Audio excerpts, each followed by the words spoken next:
Crack on.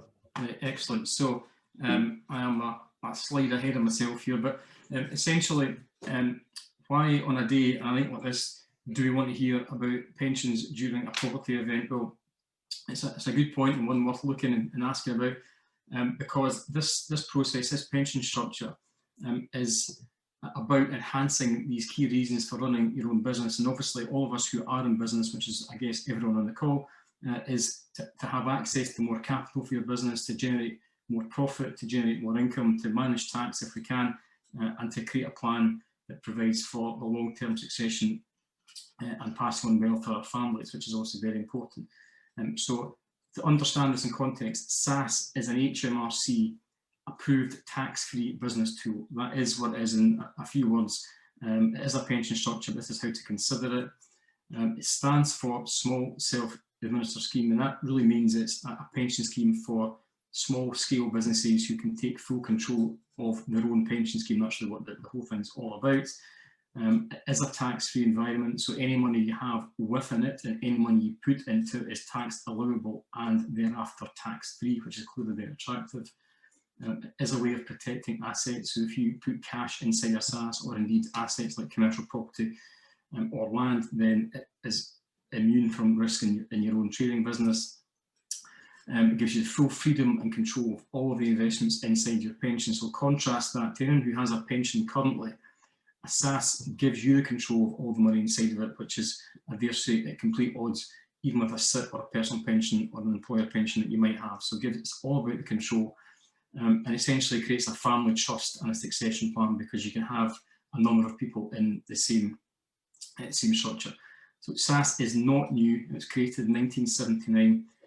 It is an HMRC approved pension scheme, as I say, so it's been around for a long, long time. Loads of people have never heard of it. I appreciate on this call tonight a number of people have a SSAS and actively use it, and others are in discussions about it. I know that from seeing people on the call here, but nonetheless, many of us won't have heard about it. Some good reminders in there, even if we are aware. Specifically, SSAS is for UK business owners. Now, I'm often at events where people from the EU, Ireland, for example, ask me about SSAS because they're very keen to acquire one. They can have a SSAS if they have a UK trading business. It doesn't matter where they are located or what their nationality is. If you have a UK business, you can have a SSAS. And essentially what it's all about is allowing you to connect your business to your pension and essentially create a long-term and an immediate plan for wealth for both of those. And I'll explain some of these points as we go through this in a second.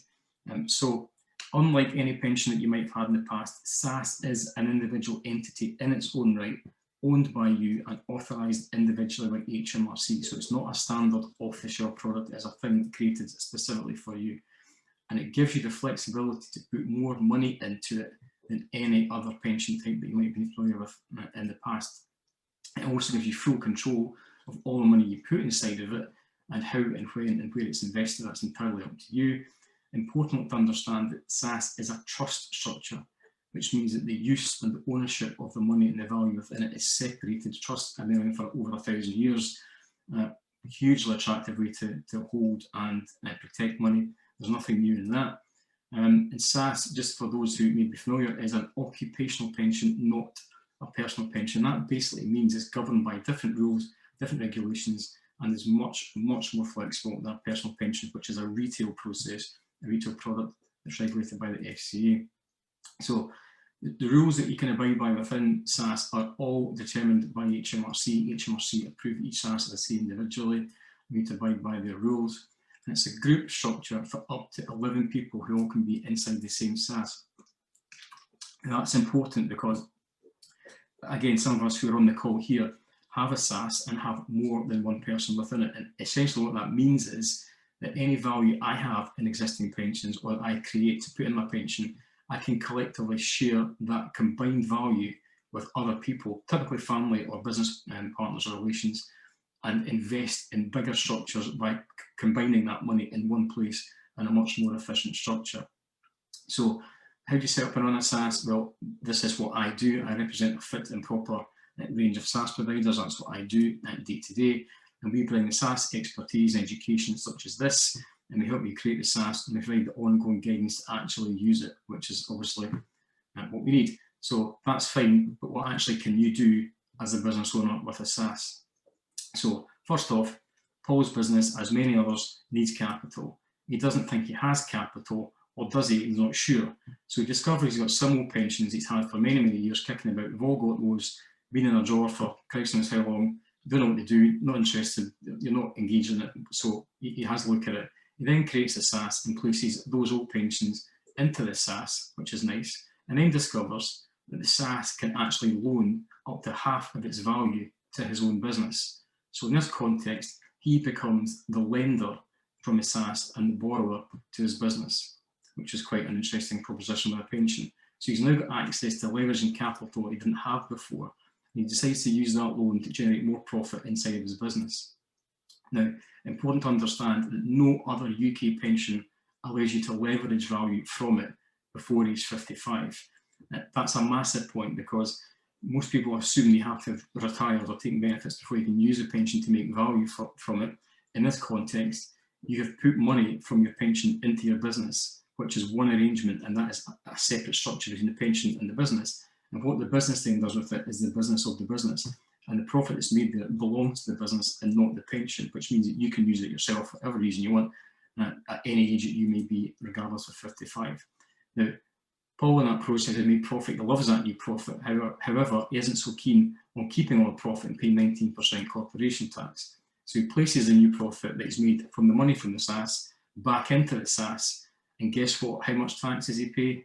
Nothing, because the contributions come from an allowable contributions from his company into his pension scheme, and that is tax allowable, and therefore he pays no tax on it, which is great. But I can hear you all thinking, those accountants amongst us, yeah, but that's fine, but surely can we put 40 grand a year into the SSAS?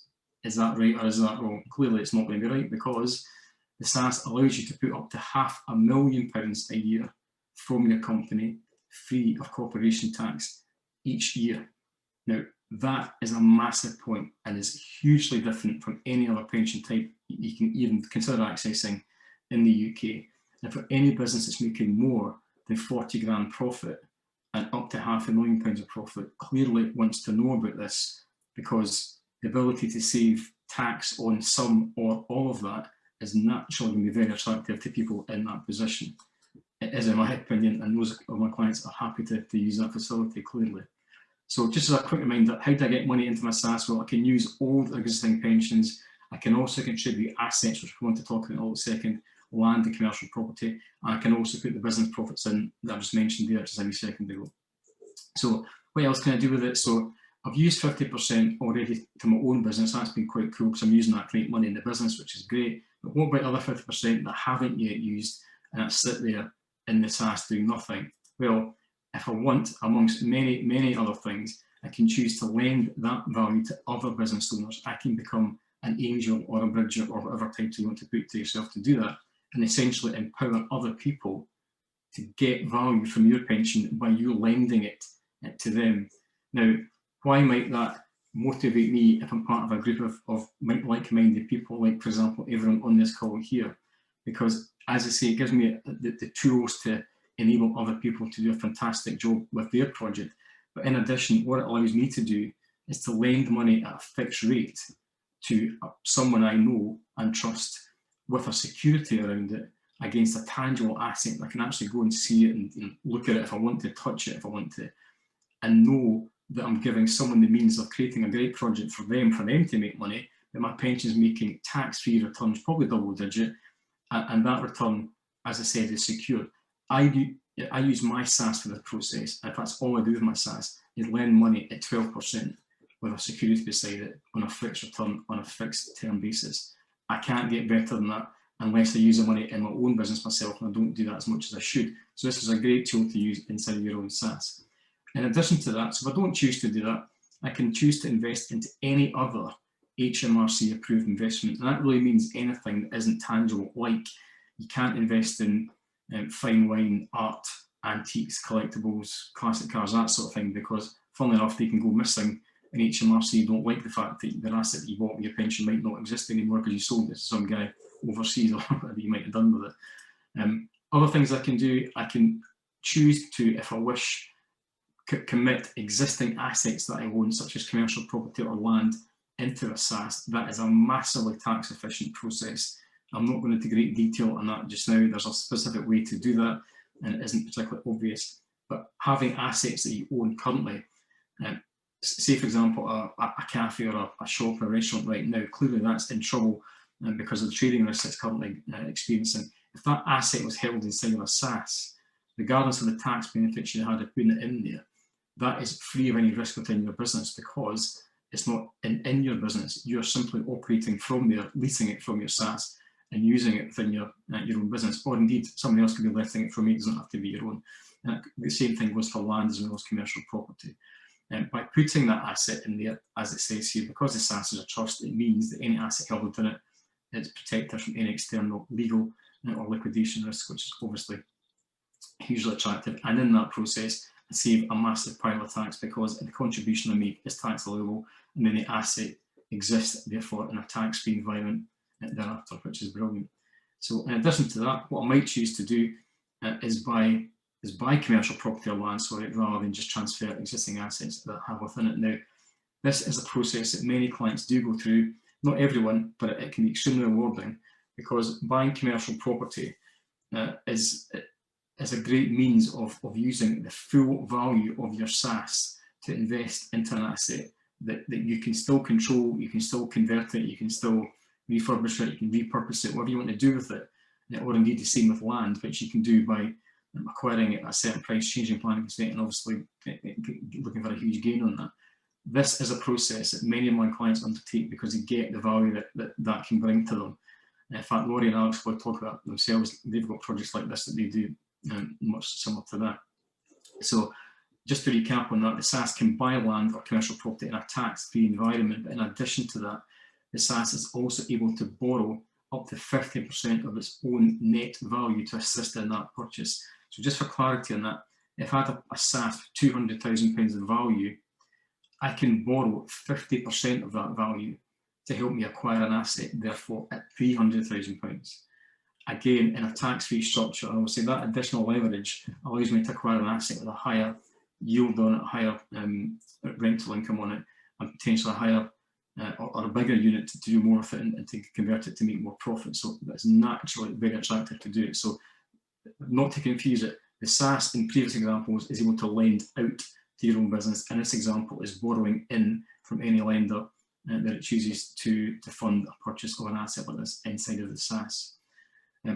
After all that said and done, and I've created all that wealth, I'm keen to pass that wealth onto my family.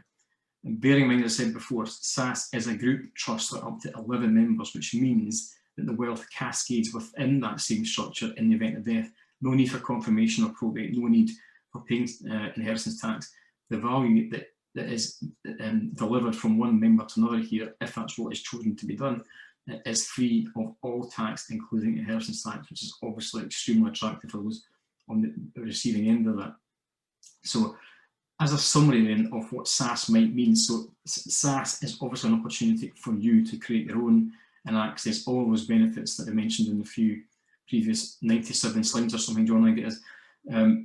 You can have a SSAS of your own. My job is to help you understand it and to deliver that solution for you and create a plan on how to use it.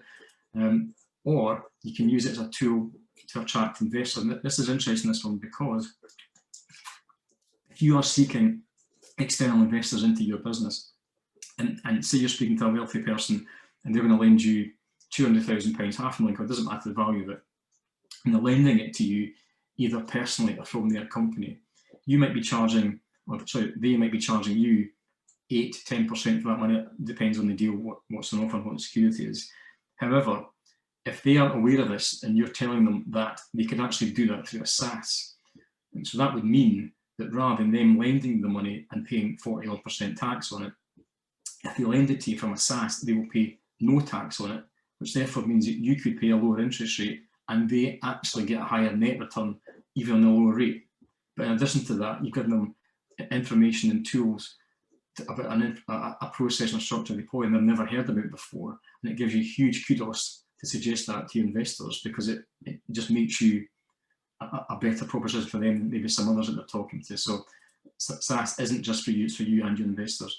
And in addition, I'm happy to work with my clients on the referral business. Some people do that on on a goodwill basis. Some people do it to be paid, and that's entirely up to you how you want to do it. I'm happy to work with you on that basis for on any basis that you prefer. And so to get in touch, John, I probably whizzed through that much quicker than you thought, but to get in touch, feel free to scan that code there, or that will simply take you to that link at the bottom, which is on my website. On that website, you'll find an awful lot of information about SaaS in general terms.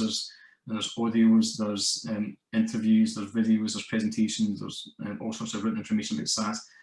Best thing to do though is generally have a chat with me about it, because I'd far rather talk to you about it than just have you read a piece of information without really knowing what it's all about. So thanks for your time, folks. Happy to answer any questions at all, and we can do that, I think, at the breakout session at the end, John.